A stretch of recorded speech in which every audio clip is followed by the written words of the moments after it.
오늘 하나님께서 우리에게 주신 말씀을 봉독하겠습니다. 베드로 후서 2장 4절에서 8절 말씀까지 제가 봉독합니다. 하나님이 범죄한 천사들을 용서하지 아니하시고 지옥에 던져 어두운 구덩이에 두어 심판 때까지 지키게 하셨으며 옛 세상을 용서하지 아니하시고 오직 의를 전파하는 노아와 그 7 식구를 보존하시고 경건하지 아니한 자들의 세상에 홍수를 내리셨으며 소돔과 고모라 성을 멸망하기로 정하여 재가 되게 하사 후세 경건하지 아니할 자들에게 본을 삼으셨으며 무법한 자들의 음란한 행실로 말미암아 고통당하는 의로운 롯을 건지셨으니 이는 이 의인이 그들 중에 거하여 날마다 저 불법한 행실을 보고 들으므로 그 의로운 심령이 상함이라. 아멘. 우리 베드로 전후서를 지금 우리가 상고하고 있는데 베드로 전서에 그런 말씀을 하죠. 이 편지를 받고 있는 성도들을 향하여 흩어진 나그네다, 이런 표현을 합니다. 정말 얼마나 와닿는지 몰라요. 우리가 함께 모여서 예배하지 못하고 또 얼굴을 대면하지 못하는, 그래서 어찌 보면 우리 각자의 삶의 처소에서 흩어진 나그네처럼 살아가고 있는 성도들에게 바로 이 말씀을 증거한다. 오늘 말씀을 통해서 우리가 비록 흩어져 있지만은 우리의 삶의 자리에서 여러분들이 말씀을 통해서 더 믿음을 든든히 세우고 우리가 더욱더 견고하게 세워져가는 그런 우리 성도들 다 되었으면 좋겠습니다. 이 특별히 베드로 후서는 그 상황이 교회가 굉장히 영적으로 위기 상황을 전제하고 있습니다. 다시 말하면은 교회 안에서 성도들이 복음을 경험하고 또 그 경험한 복음을 우리들의 삶 속에서 그 복음을 전하고 또 복음대로 이렇게 살아내고, 그래서 그 복음의 열매를 이렇게 맺어가는 그 과정이 돼야 되는데 이제 그 반대의 결과가 계속해서 나오고 있는 거죠. 다시 말하면 교회가 세상으로부터 이제 역공을 당하는 그런 상황입니다. 그래서 교회가 오히려 세속에 아주 거침없이 밀려오는 이 파도에 좌초될 그런 위기 상황을 오늘 특별히 베드로후서는 전제를 하고 있기 때문에 오늘 우리가 이 말씀을 함께 상고할 때 정말 우리에게 아주 깊이 다가오는 그런 메시지들을 우리가 발견할 수가 있습니다. 이런 상황에 직면해서 이 베드로 사도가 교회들에게 이렇게 된 원인이 도대체 뭐냐, 그리고 이 상황을 어떻게 해결을 해야 될 것이냐라는 것을 이제 제시를 하고 있는데, 베드로 사도가 진단한 이 원인의 핵심에는 뭐가 있느냐, 바로 거짓 교사들이 있었다는 거예요. 그 거짓 교사들을 통한 이 말씀이 왜곡되어지는 이 부분을 진단을 하는 것입니다. 거짓 교사들은 어떤 사람들이냐, 신앙인을 가장한다 그랬습니다. 신앙인 척 하지만은 사실은 그의 머리부터 발끝까지 온갖 세속적인 것, 다시 말하면 그런 세속적인 탐욕에 가득 차 있습니다.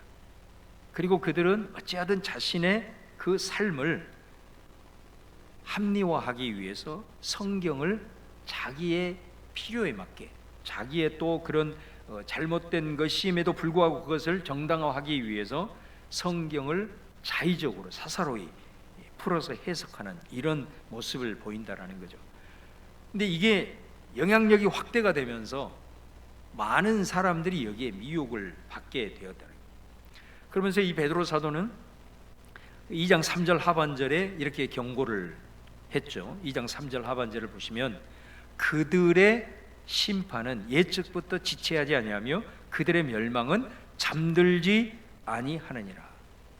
그러니까 베드로 사도가 한 말이에요. 이 거짓 선지자 또 거짓 가르침을 주는 자들 뿐만 아니라 여기에 미혹된 모든 사람들은 심판을 받는다, 멸망을 당한다라고 경고를 하고 있는 거죠. 그러니까 오늘 우리가 봉독한 이 4절에서 8절도 바로 이 내용과 바로 연결이 되어지는 것입니다. 4절에서 8절의 내용은 이미 일어났던 구약 성경에 나타난 심판의 사례들을 우리에게 오늘 보여주고 있는 거예요.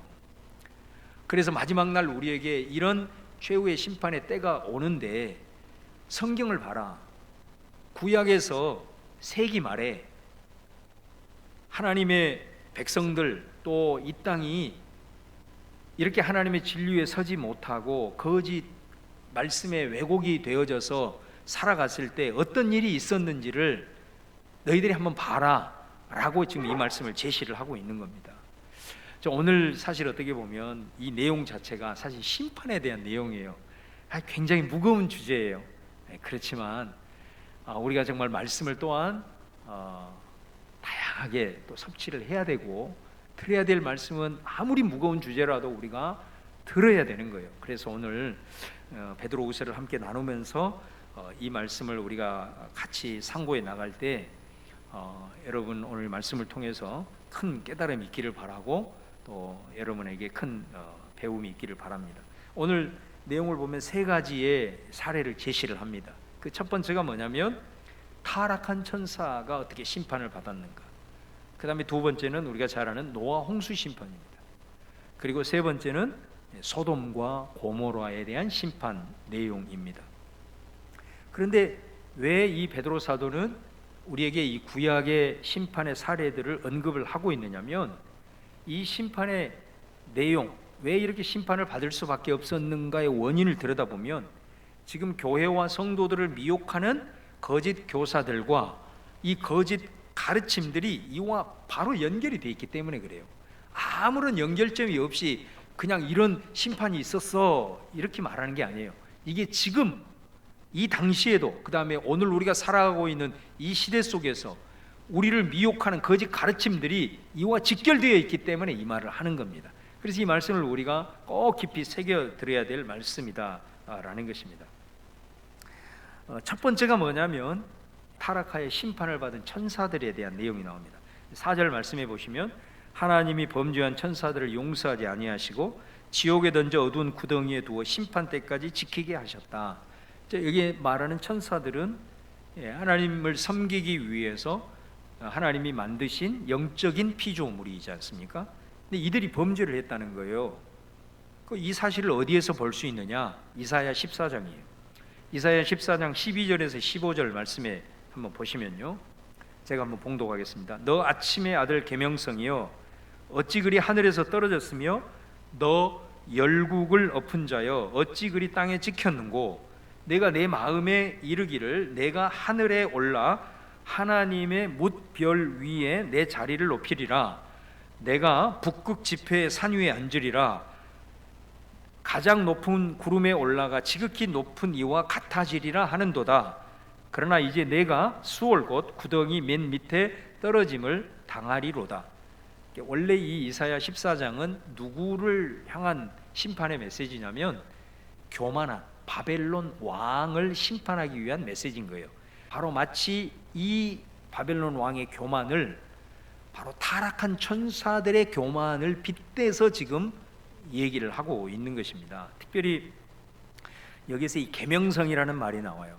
우리가 영어 성경 중에서 가장 먼저 번역된 킹 제임스 성경에도 이 계명성이 루시퍼 이렇게 번역이 되어 있어요. 여러분 루시퍼 아시죠? 하나님께 짐을 받은 피조물, 이 천사 중에 하나님을 찬양한 천사장이 루시퍼잖아요. 그러니까 이 말씀은 뭐냐면 이 루시퍼가 교만했다. 하나님을 찬양하고 하나님을 섬겨야 된 천사가 교만하겠다. 그래서 하나님과 같이 되려고 했다. 내가 하나님의 자리에 올라가리라. 자, 오늘 그 내용이 나오는 거잖아요. 하나님과 내가 같아지겠다 이렇게 나온 거예요. 그래서 하나님께서 그들의 범죄함을 용서하지 아니하시고, 자 오늘 말씀해 보면 수월 구덩이에 떨어지는 심판을 했다 이렇게 말씀을 하는 겁니다. 이 하나님을 섬기는 천사들이 범죄했어요. 이 천사들이 타락한 천사들입니다. 근데 이들이 어떻게 심판을 받았냐면 첫 번째로 그들을 사슬로 결박을 했어요. 자, 이 말이 무슨 말이냐면 어두운 구덩이에 두었다 이 표현이에요. 자, 우리 개역 성경에는 어두운 구덩이에 두었다 이렇게 표현이 되어 있는데 다른 번역본의 대부분을 보면 뭐라고 번역이 되어 있냐면 사슬로 묶었다 이렇게 표현을 하고 있어요. 그러니까 체포해서 수갑을 채웠다 이런 말이에요. 그 다음에 두 번째는 뭐냐면 지옥에 던졌다 이렇게 지금 표현을 하고 있잖아요. 지옥이라는 말은 다른 말로 말하면 무저갱이에요. 무저갱. 그래서 이 무저갱, 그 감옥에 가두었다, 구속된 상태다. 그러니까 여러분, 지금 이 타락한 천사들의 이 대장 마귀가 지금 상태가 어떤 상태냐면 무저갱에 묶여서 갇혀 있는 상태인 거예요. 지금 상태가. 그리고 오늘 마지막에 보면 심판 때까지 지키게 했다. 그 말은 뭐냐면 마지막 최후의 심판의 때가 온다는 거예요. 그때가 되면 우리 흔히 얘기하는 불못, 마지막 불못에 사탄은 최후를 맞이하게 된다라는 것입니다. 자, 그런데 중요한 것이 뭐냐면, 그러면 이 천사들이 타락을 하게 된 원인이 뭐냐라는 거예요. 그 범죄 내용이 뭐냐라고 하는 것입니다. 자, 베드로후서와 거의 내용이 똑같이 일치되는 성경이 있어요. 이게 바로 요한계시록 바로 직전에 나오는 유다서 말씀입니다. 자, 여기 유다서 1장 6절에 보면 오늘 봉독한 말씀과 말씀이 풀어지는데요. 자, 1장 6절 말씀에 보면 또 자기 지위를 지키지 아니하고 자기 처소를 떠난 천사들을 큰 날의 심판까지 영원한 결박으로 흑암에 가두셨으며, 자, 여기 정확하게 나오죠. 이들의 범죄 내용이 뭐냐라는 겁니다. 왜 천사들이 타락하게 돼서 하나님 앞에 용서함을 받지 못하고 심판을 받았느냐라고 하는 거죠. 말씀에 뭐라고 하냐면 자기 지위를 지키지 아니하고 처소를 떠났다, 이렇게 말하죠. 이 말은 무슨 말이냐면 자기의 위치를 정확하게 알고, 그 다음에 자기 위치를 알아야 자기가 무엇을 하는 사람인지 역할을 아는 거죠. 그리고 거기에 최선을 다해야 되는 거죠. 그런데 자기 위치를 잃어버린 거예요. 내가 어떤 지위인지를 모르는 거예요. 그러니 당연히 자기 역할도 혼동하게 되고 끊임없이 오버하게 되고 막무가내로 행동하는, 다른 말로 교만이라고 그러는 거예요. 교만은 뭐냐면 자기 지위를 잃어버린 거예요. 내 위치가 어디인지를 분간을 못하는 거예요. 그러다 보니까 역할 혼동이 오고 내가 해야 될 일이 아님에도 불구하고 그것까지 하면서 조직이나 모든 상황들을 혼란스럽게 만들어버리는 거예요. 자기 지위는 하나님을 섬기는 건데, 찬양으로 높이는 건데, 자기 지위를 잃어버리니까 그 처소를 떠나서 하나님과 같이 되려고 하는 자기 착각에 빠져버리는 타락한 천사들의 모습을 보게 된다는 것입니다. 구약에 왜 이 타락한 천사들의 심판을 생생하게 증언을 통해서 우리에게 이 사례를 제시하냐? 구약의 이 지금의 거짓 선지자들이 이와 같은 짓을 하고 있다는 거예요. 거짓 선지자들이 말씀을 자의적으로 해석한다 그랬잖아요. 하나님의 말씀은 절대로 사사라이 풀 수 있는 게 아님에도 불구하고 왜 자의적으로 이렇게 풀어서 많은 사람들을 미혹을 하냐라는 것입니다. 여러분, 성경은 우리가 해석을 하게 될 때에 반드시 기준이 있는 거예요. 그 기준이 뭐냐면 사도들의 신앙 고백이에요. 이것이 모든 것의 기준이에요. 말씀을 푸는 기준이에요. 이 기준 위에서 우리가 성령의 감동을 받아서 말씀을 풀어나가는 거거든요. 그런데 거짓 선지자들은 이 사도들의 신앙 고백을 인정하지 않는 거예요. 여러분, 사도들의 신앙 고백이 뭐예요? 사도신경이에요. 그래서 여러분들 어떤 말씀들을 가지고 같이 나눌 때 좀 이상하다 그러면 반드시 그 사람한테 물어보면 돼요. 당신 사도신경을 고백합니까? 말씀을 사사로이 푸는 이단들은 사도신경을 절대로 고백하지 않습니다. 다른 건 물어보지 마세요. 그것만 물어보면 돼요. 사도신경을 진짜 신앙으로 고백하는 이것만 물어보면 절대로 말씀을 사사로이 풀 수가 없어요. 모든 성경의 기반은 반드시 사도들의 신앙 고백, 이것 기초 위에서 해석이 이루어져야 돼요. 그것이 되지 않으면 얼마든지 왜곡이 될 수 있고 잘못돼. 그래서 이단이 나오게 된다라는 것입니다. 그 다음에 또 한 가지 우리가 기억할 것은 뭐냐면 교회 안에도 마찬가지. 교회 안에도 자기의 위치와 지위를 정확하게 알아야 돼요. 목사는 목사의 자리를 지키는 게 굉장히 중요해요. 또 우리 장로님들의 자리를, 권사님들, 안수 집사님들은 우리가 임직을 받거나 또 임명을 받을 때 하나님 앞에 서야 할 내용이 있잖아요. 그 자리를 정확하게 직시를 하고 그 자리를 잘 지켜야 돼. 끝까지 가야 돼요. 어느 순간에 우리가 교만하기 시작하면 내 자리를 잊어버려요. 오버하기 시작을 하는 거예요. 그러다 보면 교회는 아수라장이 될 수가 있는 거예요. 가정도 마찬가지잖아요. 가정도 부모의 자리가 있는 거예요. 자녀의 자리가 있는 거예요. 남편과 아내의 그 자기가 지켜야 될 지위가 있는 거예요. 근데 이것이 서로 엇바꿔지거나 이게 혼란이 와버려서 자기의 질이, 아버지가 아버지의 자리를 지키고 있어야 되는데 아버지의 지위를 지키지 못한다. 그럼 아버지의 당연히 역할을 못하겠죠. 자녀들도 마찬가지고 이 지위가 혼란이 오게 되면 가정은 행복이 아니라 파탄의 지경에 이를 수밖에 없다는 거예요. 우리 직장에서도 마찬가지라는 거예요. 우리들이 살아가면서 또 신앙생활을 하면서 또 교회적으로 하나가 모여서 이렇게 하면서 우리 또 가정생활을 하면서 이 굉장히 중요한 진리라는 거예요. 우리 지위를 잘 지키고 그 지위에 맞는 역할을 우리가 성실하게 감당하는 것, 이것이 너무너무 중요하다. 그러지 아니하면 오늘 이 거짓된 왜곡된 이 모습 속에서 우리가 타락할 수 있다라는 것을 우리에게 말씀을 하고 있다는 거예요. 그 다음에 두 번째는 노아 홍수 심판이 나와요. 자, 2장 5절에 보면 옛 세상을 용서하지 아니하시고 오직 의를 전파하는 노아와 그 7 식구를 보존하시고 경건하지 아니한 자들의 세상에 홍수를 내리셨다. 이게 창세기 7장 8장에 나오는 내용입니다. 옛 세상을 용서하지 않았다. 이 말은 노아 홍수 이전의 세상을 가리키는 거죠. 노아 홍수로 심판을 싹 받았잖아요. 근데 왜 심판이 일어났냐? 자, 오늘 말씀해 보면 경건하지 아니한 자들의 세상에 홍수를 내리셨다. 경건하지 않았다라는 겁니다. 경건이 심판의 기준이었던 거예요. 그럼 여기서 말하는 경건이 도대체 뭐냐라는 겁니다. 자, 오늘 말씀에서 이 세상이 심판되어지는 과정에서 한 사람의 구별된 사람이 나옵니다. 그 사람이 누구냐면 노아입니다. 근데 그 노아를 표현하면서 뭐라고 얘기하냐면 의를 전파하는 노아, 이렇게 얘기를 하죠. 그러니까 노아는 성경에 창세기에 나와요. 노아는 당대 의인이었다라고 말합니다. 근데 여러분, 이 의라고 하는 것이 무슨 개념이에요? 의인은 관계 개념이에요. 그래서 저 사람이 참 의인이다, 의라고 했을 때 성경은 바른 관계, 이게 의예요. 그 첫 번째는 뭐냐면 하나님과의 바른 관계. 이게 하나님과의 바른 관계가 설정이 되면 그 다음에 사람과의 바른 관계, 그 다음에 세상과 좋은 관계, 더 나아가서 자연과 좋은 관계, 이렇게 되는 겁니다. 그래서 모든 관계가 바른 것, 이것이 의라고 하는 겁니다.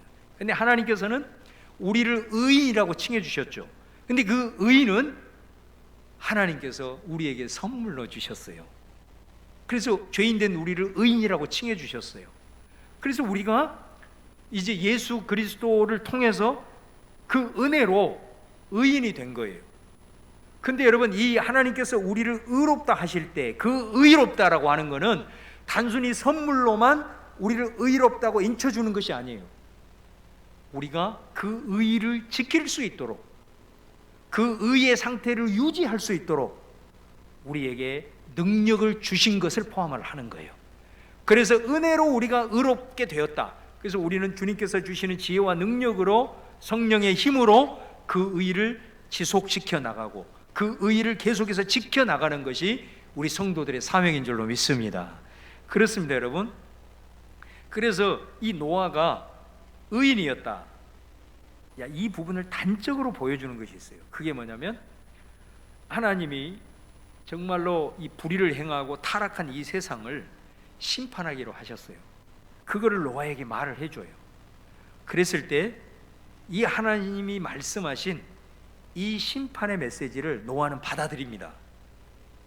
그리고 그 심판을 대비합니다. 그럼 무려 120년 동안 뭐예요? 노아 방주를 짓습니다. 그죠? 노아 방주를 짓습니다. 지금 상황으로는 아무런 징조가 없는 거예요. 그런데도 어떻게 120년 동안 방주를 지을 수 있었을까? 이게 노아의 믿음이었다라는 겁니다. 여러분, 그렇게 평안하고 아무 일 없는데 어떻게 120년 동안 하나님께서 말씀하신 심판을 준비할 수 있었는가? 이게 믿음이라는 거예요. 여러분, 우리가 하나님을 믿는다는 것은 하나님께서 우리에게 주신 말씀을 믿는 겁니다. 할렐루야. 그렇습니다, 여러분. 우리가 하나님을 믿는다 하지만 그분의 말씀을 신뢰하지 않는다면 우리의 믿음은 헛것입니다. 그래서 이 노아가 말이에요, 120년 동안 방주를 지은 것이 우리가 생각했을 때는 그냥 눈에 보이는 방주를 지은 것으로만 생각하면 안 됩니다.